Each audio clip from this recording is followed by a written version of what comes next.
Hello, আসসালামু আলাইকুম। সবাই কেমন আছেন? আশা করি সবাই অনেক ভালো আছেন। আর সবার আগে অবশ্যই আমার চ্যানেলটা সাবস্ক্রাইব করবেন আর পাশে থাকা বেল বাটনে ক্লিক করবেন। আজকে আমি আপনাদের সাথে কেকের রেসিপি একটা শেয়ার করব। আর সবার আগে বলে রাখি আমার ভিডিওটা ফুল দেখার চেষ্টা করবেন যদি ভালো লাগে, আর অবশ্যই স্পাম কমেন্ট থেকে দূরে থাকবেন। তো আমরা কেকের ইনগ্রিডিয়েন্টসগুলোতে চলে যাই। আমি রুম টেম্পারেচারের 2টা ডিম নিয়েছি, যেটা দেখতেই পাচ্ছেন আমি ফ্রিজ থেকে 30 মিনিট আগে বের করে রেখেছিলাম। আর এটা হচ্ছে চিনিটা আমি ব্লেন্ডারে গুঁড়ো করে নিয়েছি, আপনারা দেখতেই পাচ্ছেন। আর এটা 125 গ্রাম রয়েছে এখানে চিনি। আর এটা হচ্ছে ময়দাটা হচ্ছে 125 গ্রাম নিয়েছি, এই কাপের 125 গ্রাম ময়দাটা আমি নিয়েছি, কারণ আমার এই কাপে 125 গ্রামই ধরে আর কি। এটা হচ্ছে মাপা। আর এখানে আমি 2 টেবিল চামচ গুঁড়ো দুধ নিয়ে নিয়েছি। আর এটা হচ্ছে বেকিং পাউডার আমি এই ব্র্যান্ডের নিয়েছি। আপনাদের যে এই ব্র্যান্ডেরই নিতে হবে এমন কোনো কথা নেই, আপনারা আপনাদের হাতের কাছে যে বেকিং পাউডারটাই পান ওটা ইউজ করতে পারেন। আর অবশ্যই মেয়াদটা দেখে কেকটা বানাবেন। আর বেকিং পাউডার মোস্ট ইম্পর্ট্যান্ট একটা জিনিস কেক বানানোর জন্য। আর এখানে আমি 125 গ্রাম সয়াবিন তেল নিয়ে নিয়েছি।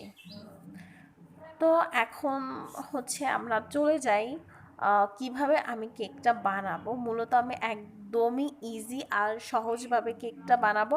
আমি সব ব্লেন্ডারে সব কিছু করব। তো ডিমটা হচ্ছে, আর তার আগে বলে রাখি আমি একটা বল নিয়ে নিয়েছি। আপনার এই বলে আমি 125 গ্রাম যেটা নিয়েছি এটা দিয়ে দিচ্ছি। আর এটা আমি হচ্ছে চেলে নিব। চেলে নিলে হয় কি সব একসাথে আপনার মিক্সড হয়ে যাবে। যে 2 টেবিল চামচ গুঁড়া দুধ ওটাও আমি নিয়ে নিলাম এই ময়দার ভিতর। আর হচ্ছে আমি 1 টেবিল চামচ বেকিং পাউডার দিয়েছি। বেকিং পাউডার আপনারা যদি বেশি দেন তাহলে কিন্তু কেকটা ভালো হবে না। অনেকেরই ধারণা যে বেকিং পাউডার একটু বেশি দিলে কেক ভালো ফুলবে, আসলে না। তো আমি 2টা ডিম ভেঙে নিয়েছি এখানে, আপনারা দেখতে পাচ্ছেন। এটা আমি ব্লেন্ডারে করে নিলাম। তো দেখতেই পাচ্ছেন ডিমে অলরেডি ফোম চলে আসছে। এখন আমি এইখানে যে 125 গ্রাম চিনি ছিল এটা দিয়ে আমি আবার ব্লেন্ড করে নিব। আর আমি চিনিটা গুঁড়ো করে নেওয়ার একটাই কারণ এটা ইজিভাবে মিক্সড হয়ে যাবে। দেন সয়াবিন তেল দিয়ে দিলাম।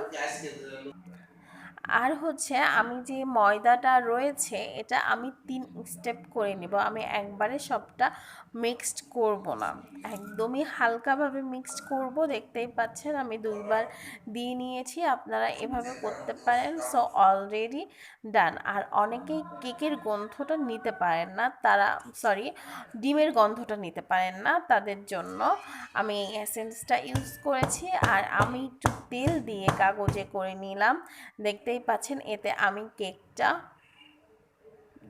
মানে বসাবো আর কি। এখন আমি একটু কিশমিশ দিয়ে নিচ্ছি। এটা আমি একটা কাঠি দিয়ে কিশমিশটা একদমই মাঝামাঝিভাবে দিয়ে নিলাম, দেখতেই পাচ্ছেন। আর আমি গ্যাসের চুলায় অলরেডি তাওয়া একটা গরম করতে দিয়ে দিয়েছি। তো এটা অলরেডি 20 মিনিট আমি বেক করেছি। আসলে একটা মানে আপনারা দেখতে পাচ্ছেন, আপনারা টেস্টটা নিতে পাচ্ছেন, আসলে অসাধারণ হয়েছে। আমরা এইভাবে ঘরে বসে ইজিভাবে কেক বানিয়ে নিতে পারি। আর এটা অনেক সফট হয়েছে কেকটা। আমার বাসার সবাই খেয়েছে, সবাই বলেছে অনেক ভালো হয়েছে। দেখতেই পাচ্ছেন কেকটা কি সফট হয়েছে। তো আজকের মতো এ পর্যন্তই।